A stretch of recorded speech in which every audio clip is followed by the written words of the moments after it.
As we move on to our next panel, the opportunity of Irish impact investing, we will share with you a unique and exciting opportunity for the Irish community abroad to unite and work together for profit, but also for social and global good. Susan Hayes Culleton, known to many of us as the Positive Economist, but otherwise Managing Director Hayes Culleton and IIBN Ireland board member, will be moderating this session, which includes our esteemed guest of honor, Minister Jimmy Deenihan. So please welcome Susan.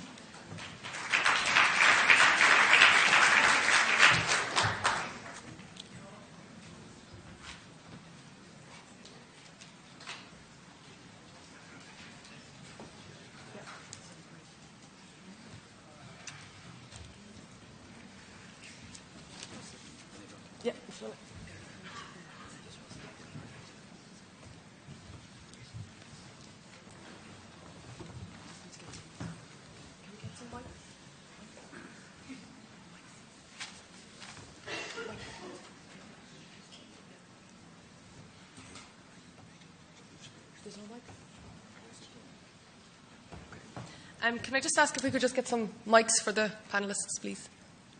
They're over here. They're telling me that that's you.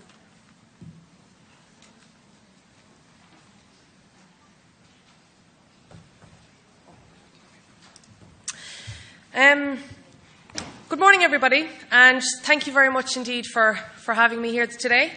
I suppose I just want to start off by saying we have an All-Ireland Kerry footballer medalist here, hence the reason I togged out in the Cork colours. Hashtag just saying. I'm watching you. I have looked at the IIBN logo for a long time, and I particularly have looked at the OpportUnity logo an awful long time over the last couple of weeks, and I was really thinking about what it means. So what does it mean when one line is Irish and one line is in the US and we have the little bit in the middle? And I'm looking around the audience today and I can see it. I can see Andy Rogers back there, who's probably one of the most connected people in the world. I see Ross Finnegan back there, the chair of IIBN London. I see Monica Murphy from Maneer Development Services here, who's an IIBN Virgin. I'm seeing Mary McKenna here. She is an IIBN London mentor. I'm seeing Jerry Moan, who has just disappeared from out behind there, and his CFO, Mark Louth, who are joining Irish and American companies together to transplant them. I'm looking also at Alva at the back there, because in 2012, I was planning a trade mission over here, and I said to her, I have a stopover in New York, and I said, I'd love to be able to do something with it. Can you help me? Is there something on? And she says, well, there is if you'll speak at it. So I got an invite to an audience with myself at the time. And she made that happen. And you see, that's what IIBN does. I write the IIBN blog. I'm a true IIBNer. And also I'm a board member in Dublin. And I am absolutely, wholly aware of the opportunity, and I mean that every letter of that word, that's available to each and every one of us today. Because the world is flat. And I'm looking here at Pat Carroll in front of me. He's the Jerry Ryan lookalike with the pink shirt, in case you don't know who. He's also Twitter king. I'm looking at Coleman Lydon at the back, who favourites every tweet that I've ever sent out. And the thing is that we don't have to just be in one city or another to have the opportunity to connect. But today we do. Don't waste a minute of it. So it's on this very point that I want to introduce my panel. And today we're going to talk about impact investing. Now, I'm a CFA by profession, which is a chartered financial analyst, and I'm a trainer by trade. So let me just give you a very, very brief lesson in the financial markets. When you invest money in a bond, the idea is you put money into something with a view to getting a return. Either that is a fixed return, like 6%, or it's a variable return, like in line with the LIBOR or with the US Fed interest rate, etc., etc. But today we're talking about something that's truly revolutionary. Today we are talking about diaspora bonds. So let me tell you what this is. So yes, you put money into this instrument, but the return this time is not linked to an interest rate. The return this time is not guaranteed to deliver upon a certain percentage rate. This one is connected to the impact that the diaspora can have on social problems at home. So I'm not going to talk to you any more about that. I'm now going to hand over to a couple of people within our panel, but I'm just going to start off with talking about the diaspora, given that we have the unique opportunity to have the Minister for State for the Diaspora here with us today, namely Minister Jimmy Deenihan. So my first question to him as a panellist is, what do you see is changing within the diaspora today? Because the thing is that in 2012 we invited the diaspora home to visit as part of the gathering. In 2014, as Cathal Gaffney says, we're inviting the diaspora home to work and to stay, because there aren't enough of us there anymore. So my question to you is, what do you see differently? Well, thank you very much, Susan, and certainly I'll be recommending you to the Cork GA to take over their football team. Below the belt, Minister. But no, I've been, I suppose, coming to America, for example, for the last over 40 years, and I've been involved in, I suppose, a group from the Silicon Valley, from San Jose, since 1991. And as you know, Dublin is twinned with San Jose, and the mayor of San Jose was a man called Tom McHenry, and he set up that twinning relationship between Dublin and San Jose back in 1986. And that has had enormous benefit for Dublin and for Ireland. He's a very good friend of mine. And over the years, the first one, the big development was Intel. And he and the group with him played a critical role in just delivering that. And last evening, actually, I met John Humeson. He's probably here in the audience somewhere. I met him at the reception. And John Hume played a critical role, actually, in bringing Seagate to Derry. And I know the story. Actually, it was heading for Clonmel. But John Hume, Tom McHenry, a man called Brendan Hagerty, who was a senior vice president of Seagate, combined to convince Seagate to go to Derry. And we heard about that major announcement recently. It's providing many jobs for both Derry and Donegal and that whole area. So I could see how people can really influence the location of industry. I know the IDA, I suppose, never fully recovered from that loss of Seagate at that particular time, but where individuals actually made a difference. It has changed a lot over the years. You wouldn't have an event like this 10 years ago. I was coming to New York, trying to attract people to go back to Ireland. Back 20 years ago, I was in charge of the food industry, and I visited a number of companies around America. But you had no organizations such as this, IIBN, and other organizations as well. So it's because of you, really, and because of the number of young, enthusiastic, confident people that things have changed. And I would just like to mention, Susan, Connect Ireland. Now we have thousands of connectors all over the world at this moment of time. And some of you may understand what it's all about.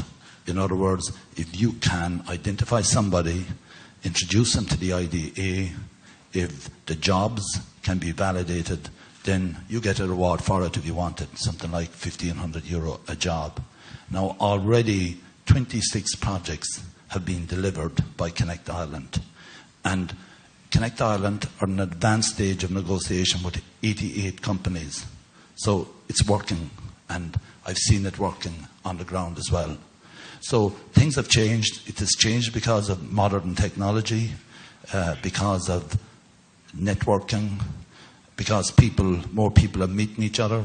Already, I'm sure today, business has been done. And I've even seen a number of connections myself that I can make with people here. Already, we have even discussed the project with people here that would have a connection with the project that we are talking about. So, Minister, you've spoken a lot about the past and about the present, and I just want to ask you one question about the future. On your election, in this particular role, in the Irish Central, you were quoted as, Minister Deenihan's appointment shows the importance of 70 million people of Irish heritage throughout the world and the challenges that face them, including immigration reform for the 50,000 undocumented Irish in the US. So given that a general election is latest, we'll say, around the time of the Rising in 2016, what do you hope to achieve in 2015 for these people who are in front of you today? Well, it's a very complex issue. Capitol Hill, it's a place where Ireland has a lot of influence, but we cannot overstate that influence either. We can certainly lobby. There has been an impasse passed, as some of you would know, on immigration reform, especially since 9/11, which kind of totally changed the psyche of America. But President Obama has made a commitment before the midterm elections that he would use the authorities that he has at his disposal to create change, hopefully very shortly. And even after the midterm elections, which didn't work out too well for his party, he still persisted in saying that he was going to introduce change. On the other side, the Republican Party, who would seem to have been resistant to any change in recent times, having said that, Paul Ryan has committed to substantial change. And the Republicans were saying, we don't want any tinkering with the whole immigration legislation. We want substantial change. So hopefully that President Obama can introduce the changes that he can do within his, I suppose, authorities, as he described them as, and then that the Republicans will bring in more substantial change. One thing that President Obama has mentioned, that Irish people here with American children, with American citizens, that they would get preferential treatment who are here paying their taxes, who are working and making a major contribution. So just, I suppose, my direct influence is that I'm going to Washington in January, so I would hope to meet the main players in the whole immigration issue and just bring, I suppose, the message from the Irish diaspora, especially the diaspora here in America who are undocumented, to Washington very forcibly. But I don't want to raise people's hopes either. I've been involved in immigration, the whole issue, since 1985, and I know how difficult and complex it can be. That time I could have access to people like Edward Kennedy, which I had, Foley, Moynihan, Tip O'Neill, really powerful people in Capitol Hill.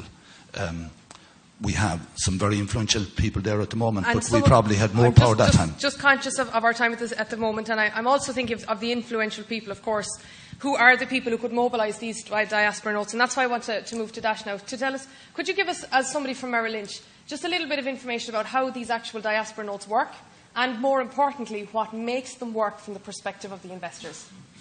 Sure. So, good morning. Thanks, Susan.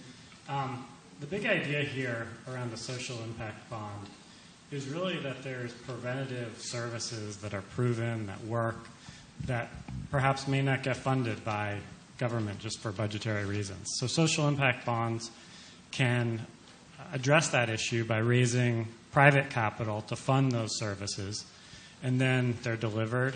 They would be measured to see what the results were, and government would pay only for success out of the savings that resulted from delivery of those services. So what if the results aren't delivered? Does that mean somebody could effectively lose their investment? That would happen if results didn't meet the threshold for success.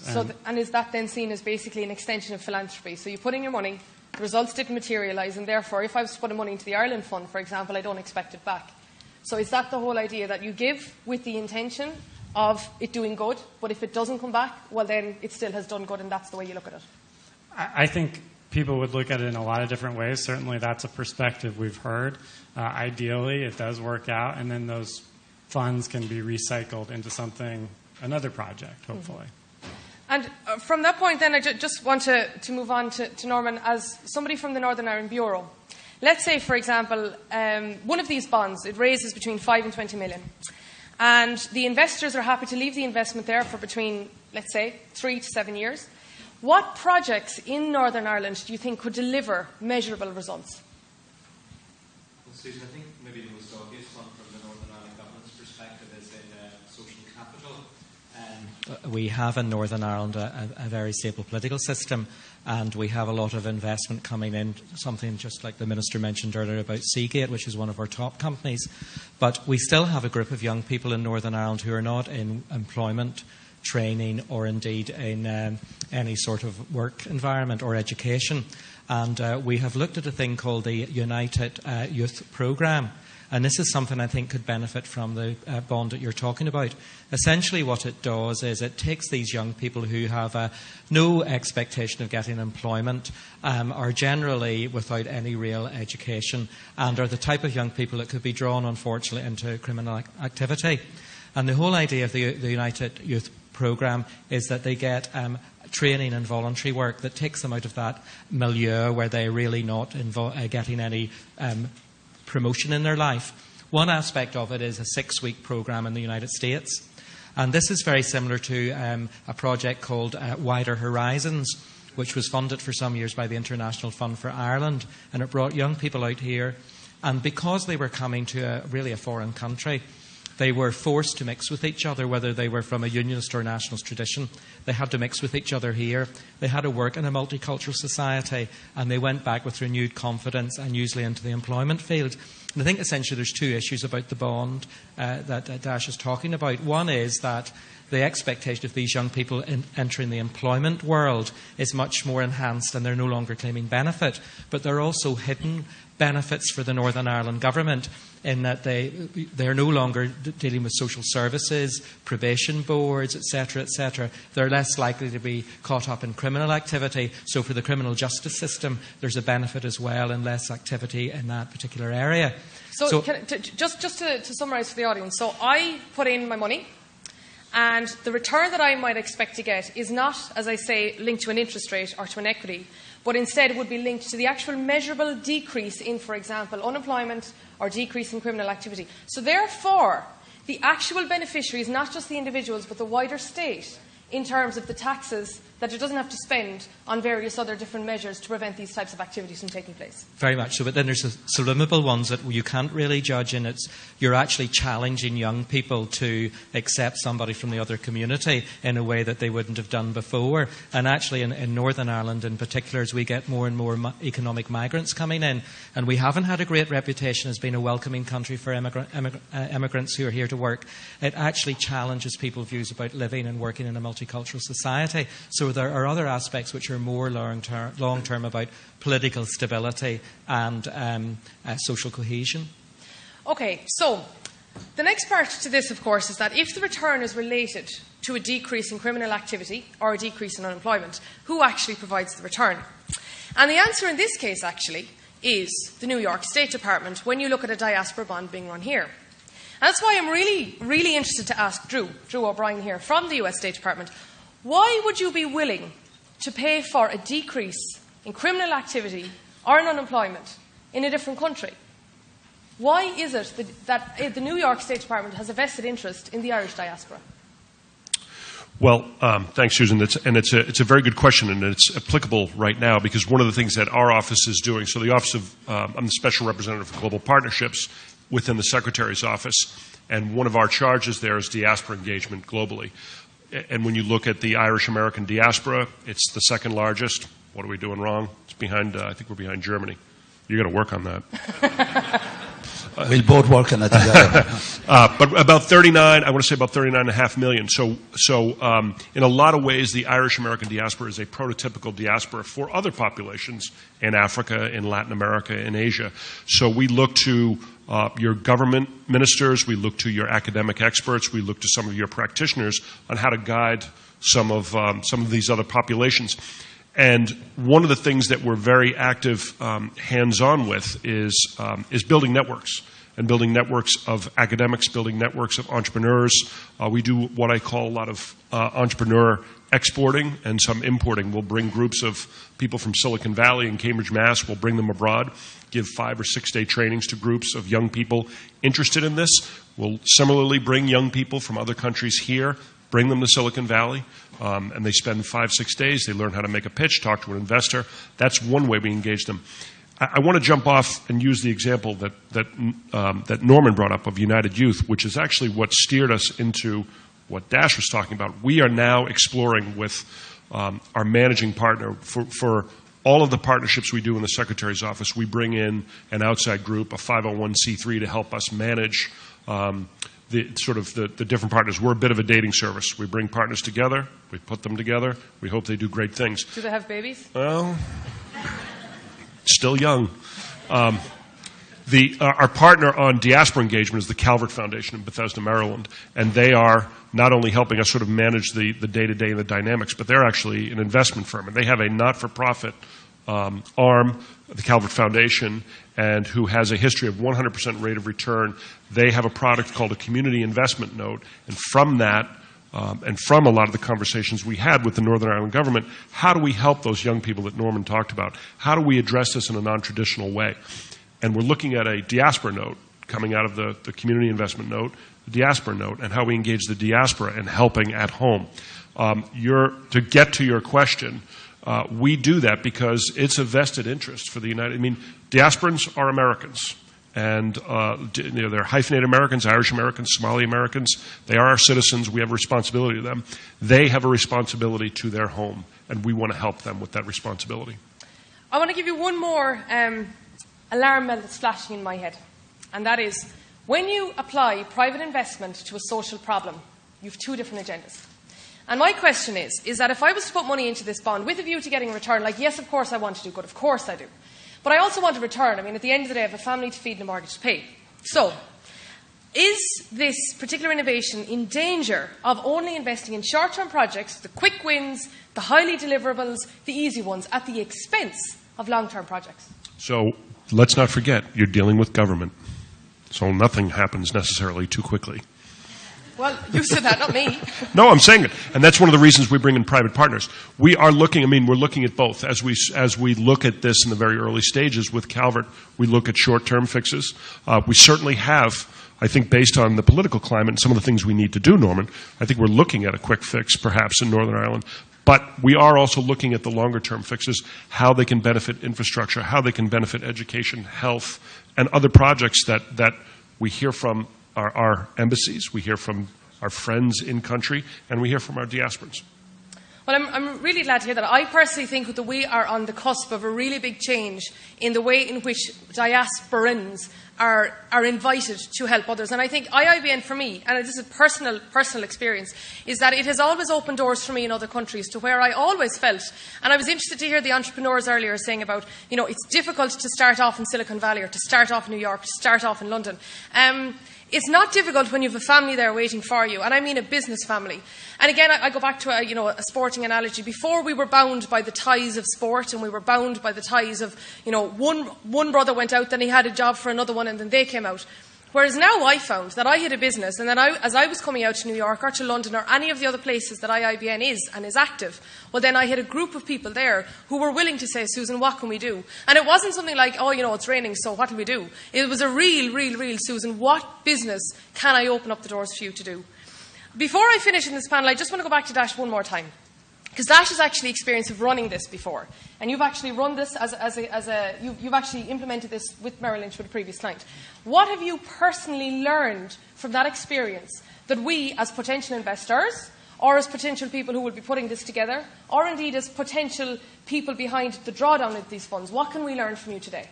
Sure. So I'll mention three critical pieces that you can think of as ingredients to these types of projects. First, you need high-performing not-for-profits or service providers that are delivering services and have a history of doing so, data behind it, et cetera.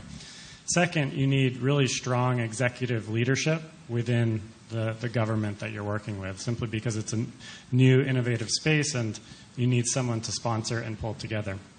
And third, and this is probably obvious, you need investors who care passionately about the underlying social cause that you're addressing and are willing to engage on something that they probably haven't heard about before. And our experience is that they are willing to do that because investors are increasingly looking to reflect impact in their investment portfolio.